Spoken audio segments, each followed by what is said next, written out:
Benji, I know it probably wasn't easy last week. What was the mood of the team, in the wake of the news about Coach Pry, and what is it like now moving into a second week?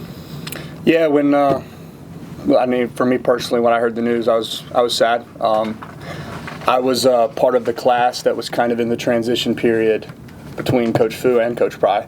So Coach Pry came in. I had a torn ACL at the time. I had just had surgery. Kept my scholarship. Wanted me in here, brought me in, and ultimately, changed my life. Let me play for Virginia Tech, which is a dream. So love Coach Pry. The team loves him. It was sad, but as the weeks moved on, you kind of have to take a grown man approach to it. I reached out to him.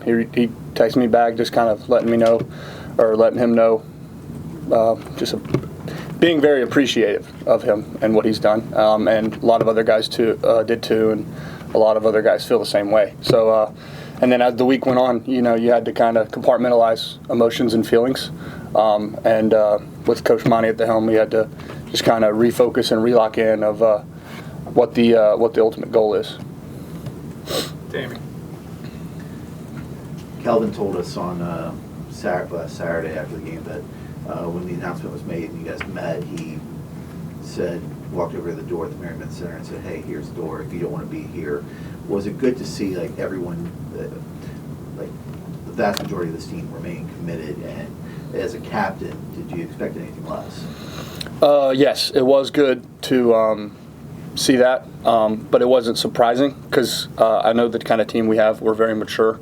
There's a lot, like I said, there's a lot of maturity on this team, and there's a lot of buy-in. We've put in too much to kind of walk out now, and as a captain, no, I'm not surprised because I think Coach Monty hit on it earlier, like the leadership, and it's not just captains. We have a leadership council, and even if you're not in that, like freshmen are vocal, sophomores are vocal, juniors, you don't have to have a C on your chest or have to be a part of a group to be a leader on this team, and everyone's kind of bought into that, and everyone knows the importance of it.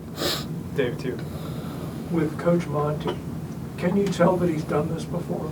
Yes, you can. So, He's just very. He don't really skip a beat on his coordinating offensive coordinator job and what he says in front of the team. It's always kind of the same message. It's very consistent. He doesn't feel like he has to change who he is, and he doesn't. He's very passionate. He loves what he does. The team's bought into him. They know what he can do. They know the success he's had. So seeing him talk, hearing him talk, seeing how he leads, seeing how he goes about practice every week, the team's bought in, and we're following him.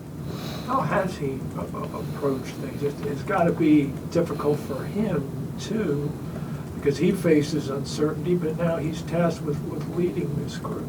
How has he gone about it? Yeah, it's very impressive, honestly. Like you said, there's uncertainty after the season. He calls plays, and now he has to lead a lot more people. It's very grown in the way he does it. It's very mature. But like you said, I think someone asked the question earlier if it was like riding a bike. I think it is for him. He's very good at it. He just, like I said, he doesn't skip a beat. He knows his message. He knows what he's doing, and he doesn't skip a beat, like I said, and he sticks to his core values and his beliefs, but what he believes works. And like I said, we're following it, and we believe him too because of just kind of what we've seen out of him as players and the work he puts in the facility and on the field. David Cunningham. What did you like about the team's response against Wofford just after such a long week? The ability to come out and play 4 quarters of football and play it well. Yeah. What I like so much is we had fun out there.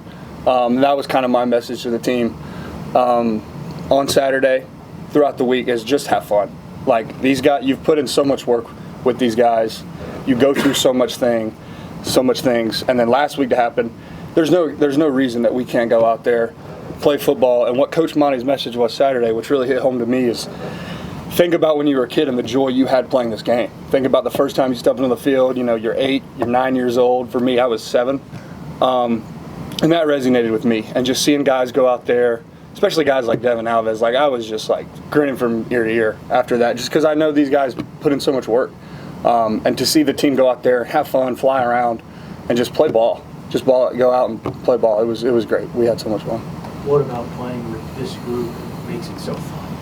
I think it's because we're so close. A lot of people like to use the term like cliche, like we're a family, we're a brotherhood, and I genuinely have never felt so close to a team. And I like I said, there's anyone I could hang out with anyone on the team one-on-one, and it'd just be like I was hanging out with one of my best friends. I think that's what makes it so special. And you're a North Carolina guy. Did you have any NC State history? Did they recruit you at all? Did you know anybody on that roster?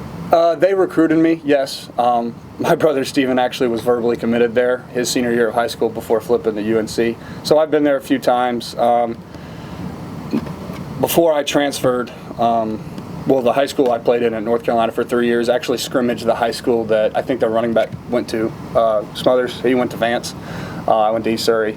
They were a bigger school than us, so we never played each other. But they, like I said, they scrimmaged each other in the summer. So I know that one of their offensive linemen, Kamen Smith, he came here for a visit one time, and I hung out with him a fair bit. And he's also from kind of the same area I'm from, I think Wilkes County. But yeah, a little bit of history, and I know a few players.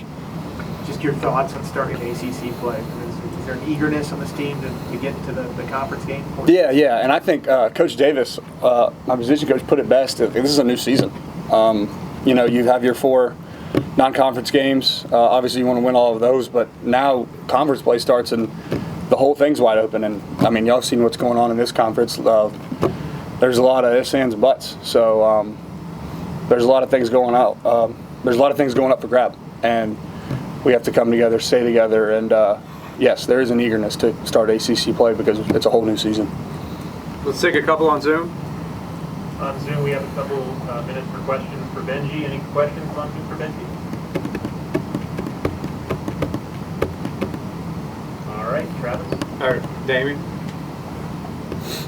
And you look at the fourth quarter against OU and then last week against Wofford, the offense, I think, started getting to a rhythm. How good is it to see 5 straight quarters of execution and seeing some positive things heading into ACC play? Yeah, that was our message this week, or this past week, was just put 4 quarters together. Come out every single quarter after halftime into the fourth quarter with the passion and energy and the juice that you bring into the first quarter. Never let it taper off, and if anything, let it trim upwards. So just continue to have that mindset. Do it. It starts today. You do it in practice. Don't have any lulls in practice.